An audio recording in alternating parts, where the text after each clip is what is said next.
Meillä on tässä nyt esineitä, jotka kertoo tai jotka vois kuvata eri ihmisten toimintaa niin kuin ristiriitatilanteissa.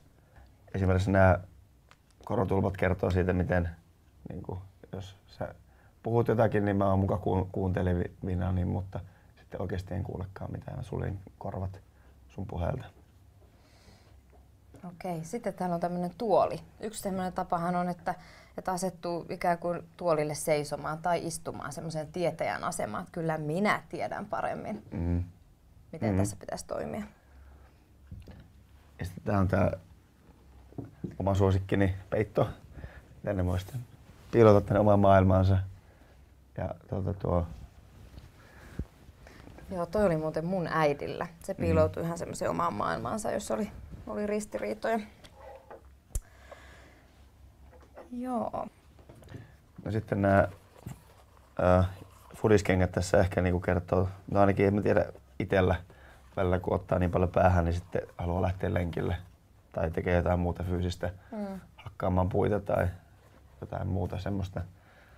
Ja sehän voi olla ihan hyväkin, että käy ottaa vähän höyryjä pois ja sitten tulee takaisin. Ja sitten nämä lasit ehkä nyt kertoo sitten siitä, että mä pistän näitä omien lasien päälle ja mä tulkitsen asioita kielteisesti vaan näiden niin kuin mustien lasien läpi. Toi on aika yleistä. Sitten on tämmöinen ihan mahtava miekka. Ne tekee mieli piikitellä. Sehän on aika yleistä, että riidassa niin piikittää toisen kaikista arimpaan kohtaan. Se on totta. Ja tuo on myös mulle aika yleistä, että mä hyökkään sua kohtaan. Tai niin kuin, että hyökkäys on paras puolustus. Niin ainakin oot tehnyt sitä ennen vielä enemmän. Ja tietenkin tämmönen yleinen, tätä ei käytetä harjanostajaisissa, vaan lähinnä niin kuin sitten lakaistaan asiat maton alle ja kuvitellaan, että kyllä se sieltä haihtuu. Toi oli muuten mulla suhteen alussa. Mä pelkäsin niin paljon riitoja, niin että lakastaan vaan, että leikitään, että ei näitä ole. Aivan.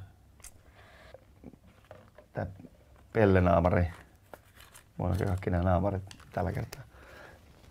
Niin. Se pukee sua. Kiitos. Ja sitten, että on niinku ihan pokerinaama, että mä en näytä omia tunteitani ja mä vetäydyn tämän suojauksen taakse. Mut näytät naurettavalta. Niinhän se usein käy.